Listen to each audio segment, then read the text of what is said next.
1 Kings 3. Solomon made an alliance with Pharaoh, king of Egypt, and married his daughter. He brought her to the city of David until he finished building his palace and the temple of the Lord and the wall around Jerusalem. The people, however, were still sacrificing at the high places because a temple had not yet been built for the name of the Lord. Solomon showed his love for the Lord by walking according to the instructions given him by his father David, except that he offered sacrifices and burned incense on the high places.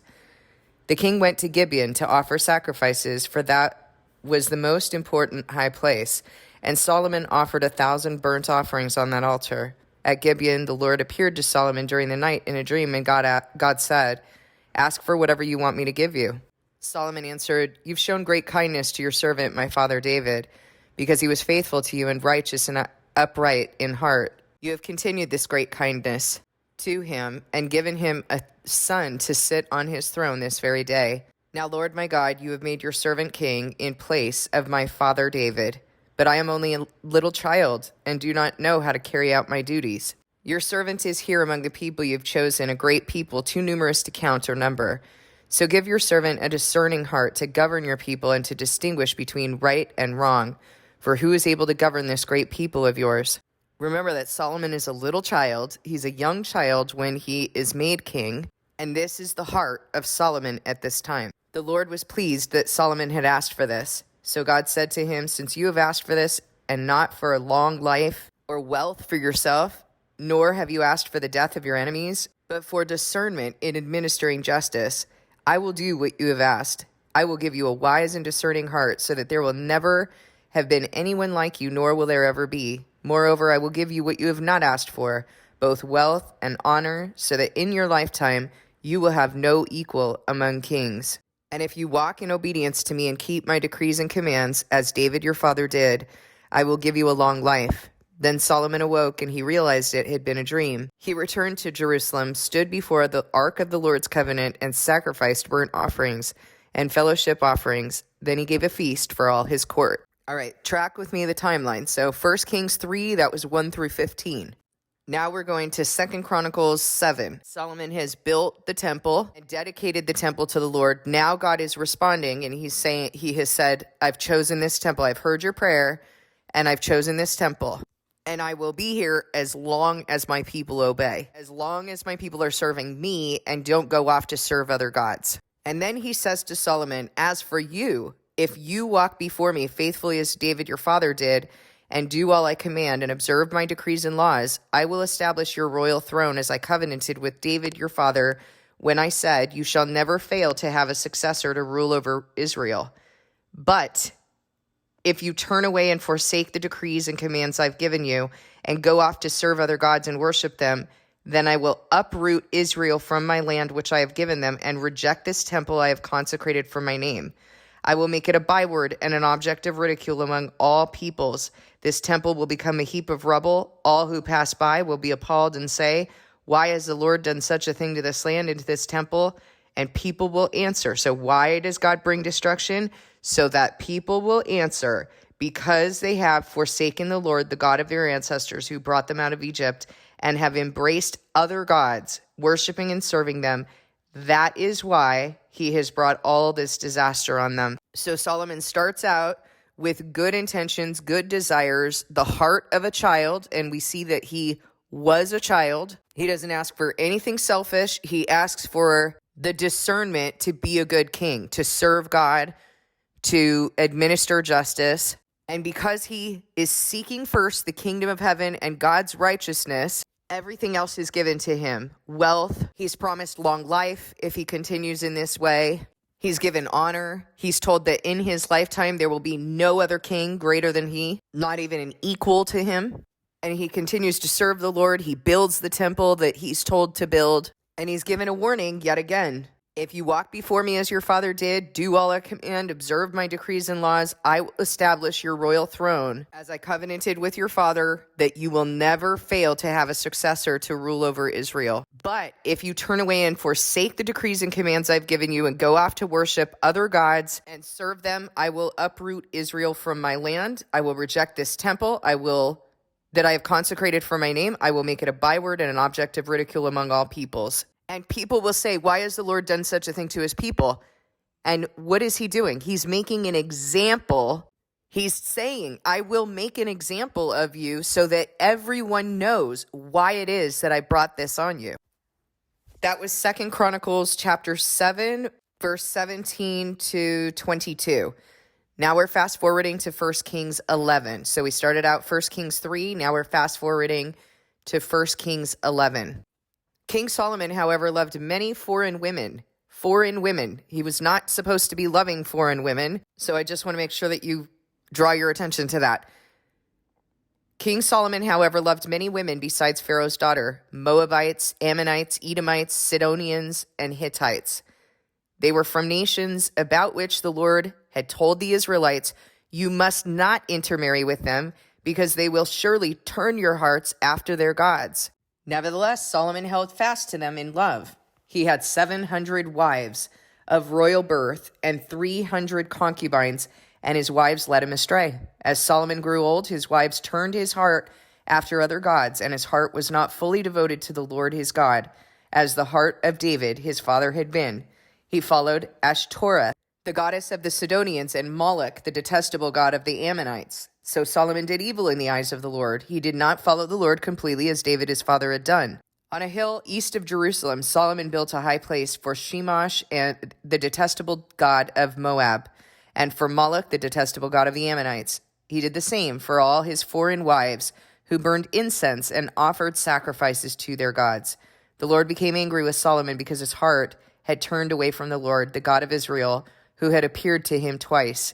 Although he had forbidden Solomon to follow other gods, Solomon did not keep the Lord's command. So the Lord said to Solomon, since this is your attitude, and you have not kept my covenant and my decrees which I commanded you, I will most certainly tear the kingdom away from you and give it to one of your subordinates. Nevertheless, for the sake of David your father, I will not do it during your lifetime. I will tear it out of the hand of your son. Yet I will not tear the whole kingdom from him, but will give him one tribe for the sake of David, my servant, and for the sake of Jerusalem, which I have chosen. Then the Lord raised up against Solomon an adversary, Hadad the Edomite, from the royal line of Edom. Earlier, when David was fighting with Edom, Joab, the commander of the army who had gone up to bury the dead, had struck down all the men of Edom. Joab and all the Israelites stayed there for 6 months until they had destroyed all the men in Edom. But Hadad, still only a boy, fled to Egypt with some Edomite officials who had served his father. They set out from Midian and went to Paran. Then taking the people from Paran with them, they went to Egypt, to Pharaoh, king of Egypt, who gave Hadad a house and land and provided him with food. Pharaoh was so pleased with Hadad that he gave him a sister of his own wife, Queen Tahpenes, in marriage. The sister of Tahpenes bore him a son named Genubah, whom Tahpenes brought up in the royal palace.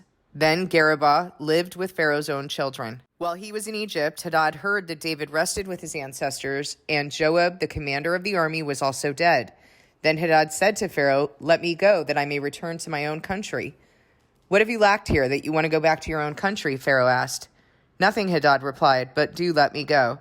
And God raised up Solomon another adversary, Rezin, son of Eliada, who fled from his master, Hadadezer, king of Zobah. When David destroyed Zobah's army, Rezin gathered a band of men around him and became their leader. They went to Damascus, where they settled and took control. Rezin was Israel's adversary as long as Solomon lived, adding to the trouble caused by Hadad. So Rezin ruled in Aram and was hostile toward Israel. So God is illustrating here what he did for David, how he made David victorious, but he ended up taking those very people over whom he had allowed Israel or enabled Israel to be victorious, and now he was raising them against Israel because of the sin of Solomon. Also, Jeroboam, son of Nebat, rebelled against the king. He was one of Solomon's officials, the Ephraimite from Zedera, and his mother was a widow named Zeruiah. Here is the account of how he rebelled against the king. Solomon had built the terraces and had filled in the gap in the wall of the city of David his father.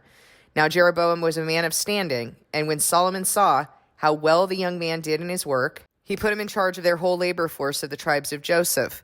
About that time, Jeroboam was going out of Jerusalem, and Ahijah, the prophet of Shiloh, met him on the way, wearing a new cloak.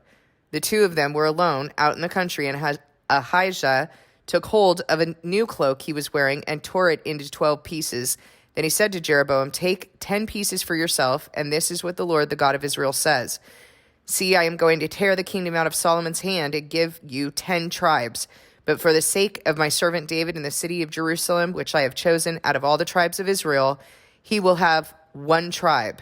I will do this because they have forsaken me and worshipped Ashtaroth, the goddess of the Sidonians, Shemosh, the god of the Moabites, and Moloch, the god of the Ammonites, and have not walked in obedience to me, nor done what is right in my eyes, nor kept my decrees and laws, as David, Solomon's father, did."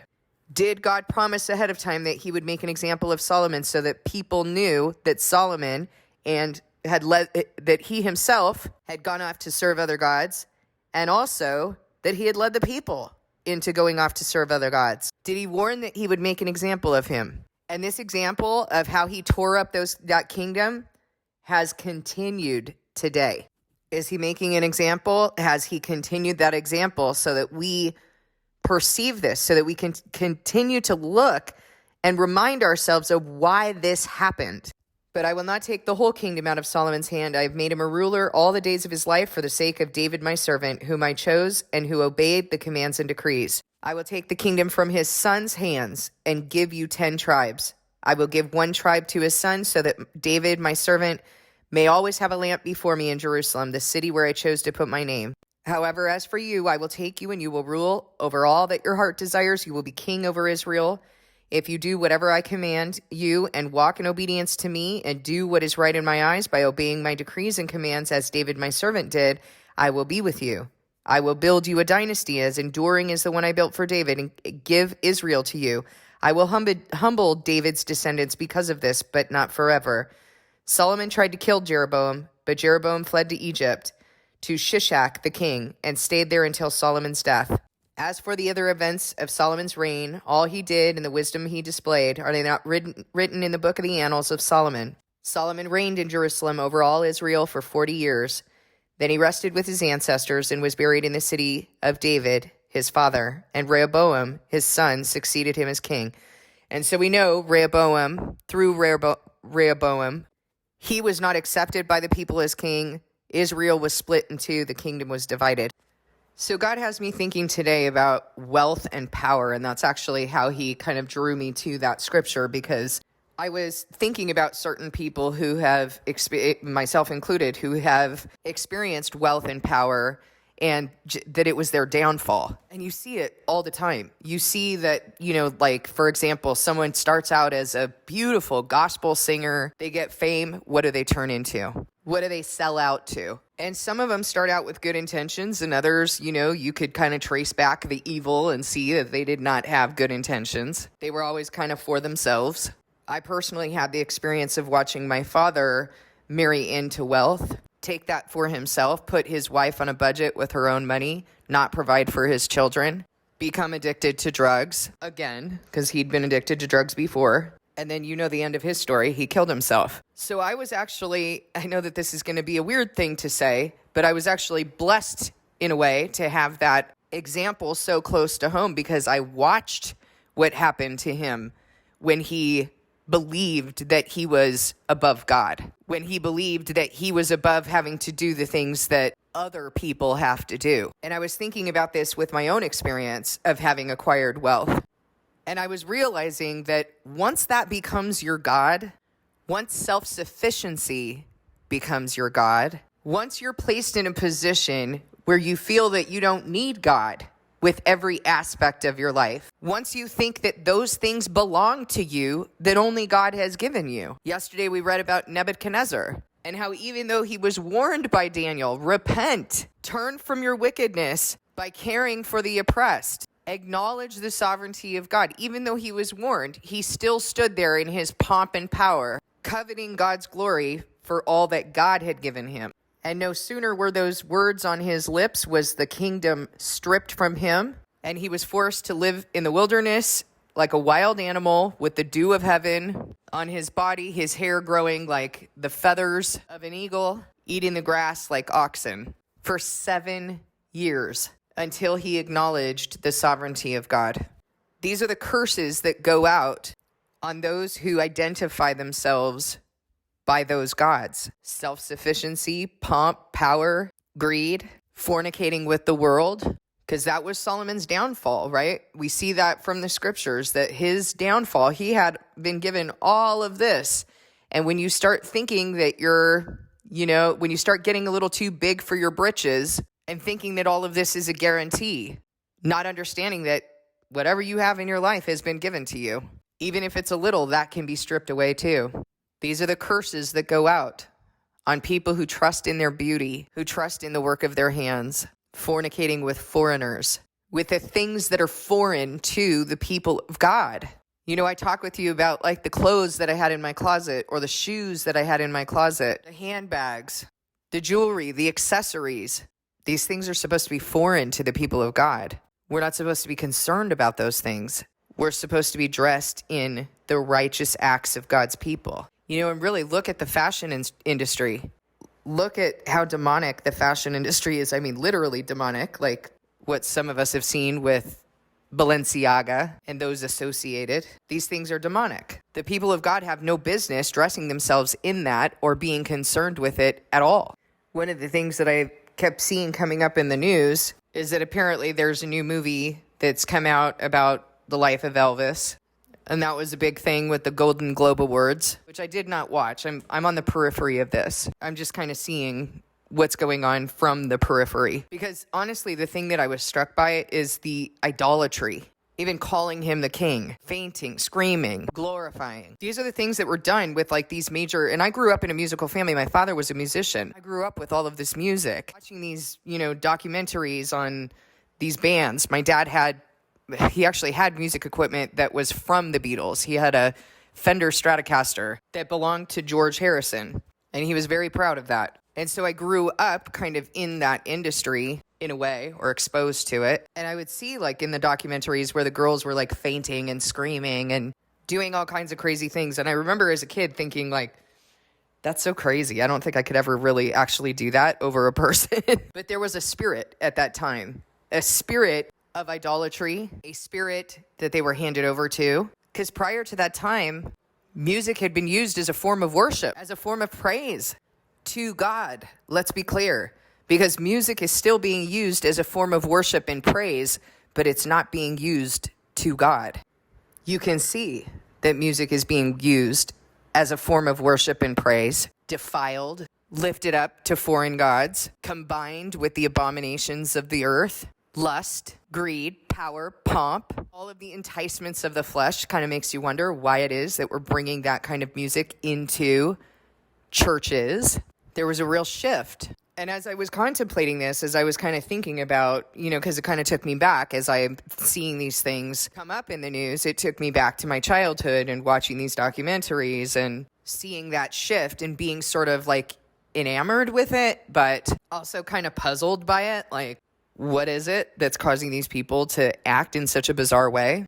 And then I noticed that Elvis's daughter recently died at 54. And so I was just kind of reflecting on this whole situation, like the life of, his life of opiate addiction, her life of opiate addiction. Some of the other things that we're seeing in the news, like is the wealth isn't enough, that people have to, indulge all of their perversions and weird things. And I started wondering this with God, like, what is this all about? Because anyone who doesn't have wealth is going to look at that and say, man, if I just had this money, I would do blah, blah, blah. But the thing that people don't realize is that as you are acquiring that wealth, if you're not connected to God, if you're not holding him first, you get carried away by it. You start to trust in it, and you start to lose sight of what it means to rely and rest in God. You start to lose sight of his sovereignty. And I know many of you are going to say, yeah, I wouldn't do that. That wouldn't happen to me. And maybe you should think about the little things in your life that pull you away from him. The little things that are difficult for you to get control of. No, if I had money, I would give it to the poor. I would give all of it to the poor. I didn't have perspective on this until God brought me into this situation. And I didn't go to the extent of, the example that was set for me by my father. I did provide for my family. I was generous with others. I did still have it in my heart to do what was right, even though I didn't necessarily know what was right, but I still thought that money was mine. And as God has taught me and pulled me away from that, I've come to the understanding that nothing is mine. Nothing is mine. Just like nothing was Solomon's, nothing was Nebuchadnezzar's.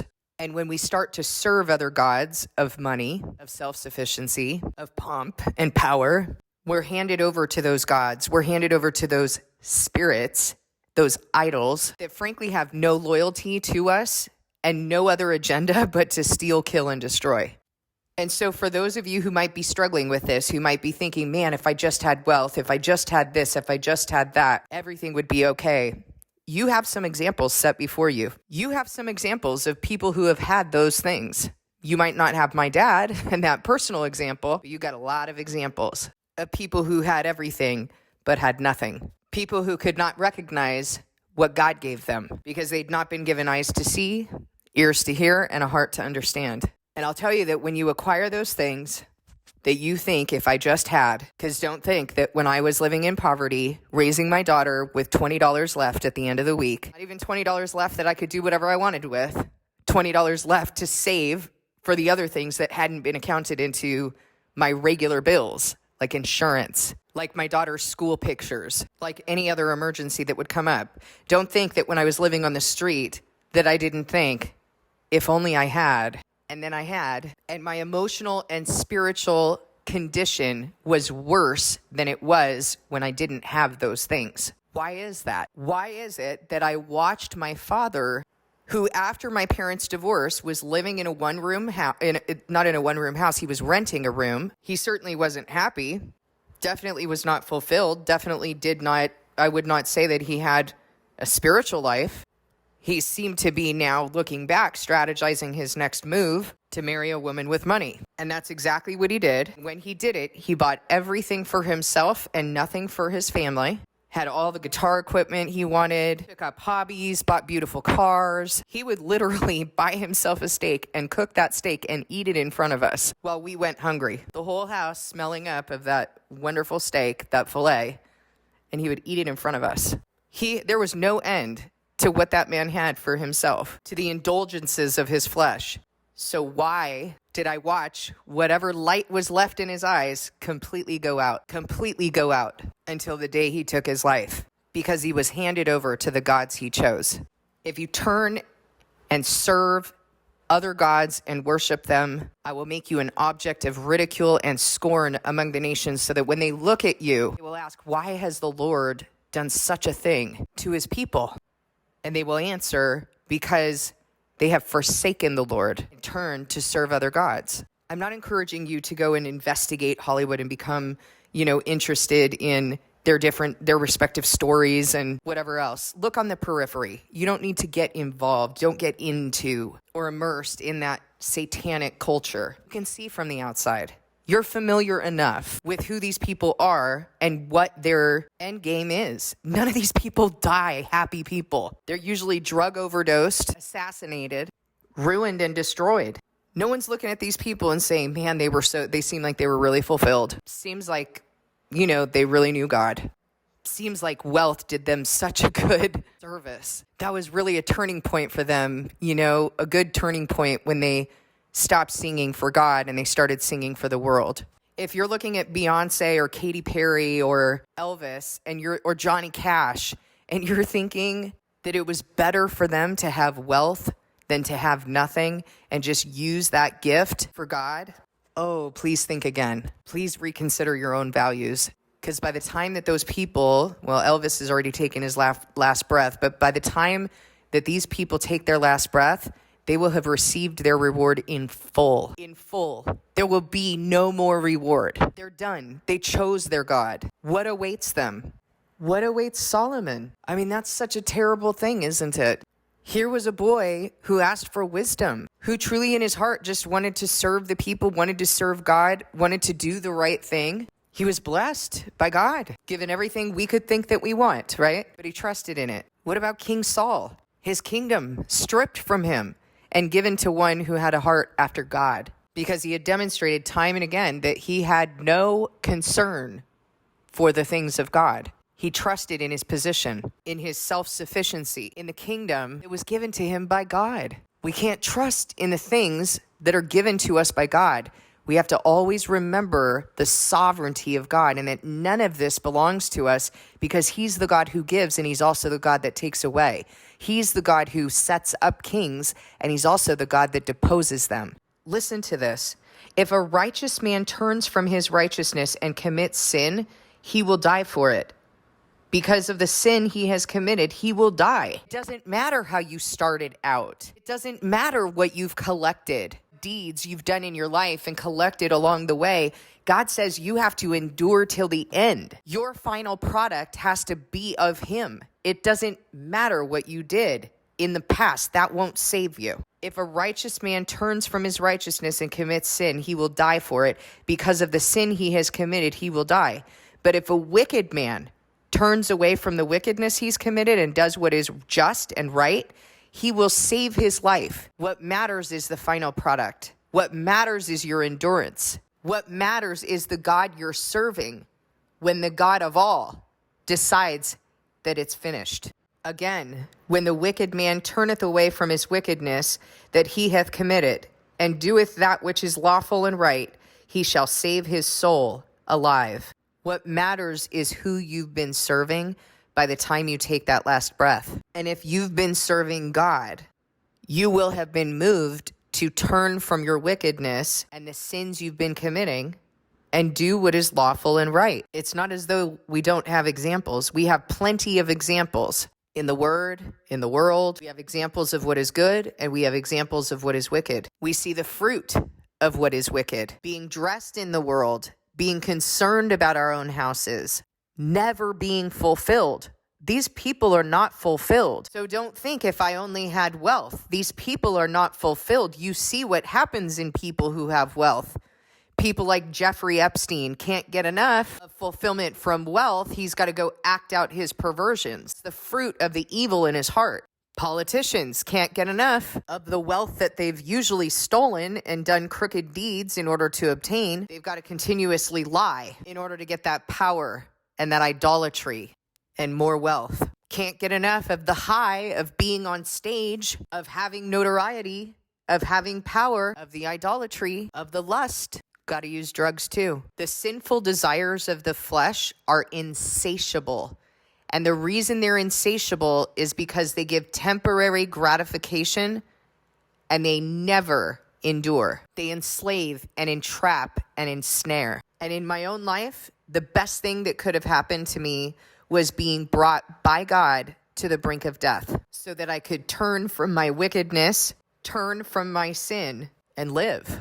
I just want to put some perspective on that. I hope that that's what I've done in using my personal experience, my experience of my father, and what I'm seeing here in the world. It's a lie, it's a trick, it's a trap. You've been told to discern the fruit and test the spirit. Don't be fooled by what these people are dressed in. Don't be fooled by the people they're surrounded by or the look on their face or the smile or the baloney that comes out of their mouths. We chase this stuff, don't we? We chase it constantly. Oh, what does so-and-so say about a beauty regimen? What does so-and-so say about how they healed from their autoimmune disease? Not even comprehending that these are actors and actresses spreading this garbage, that they're getting a kickback from this.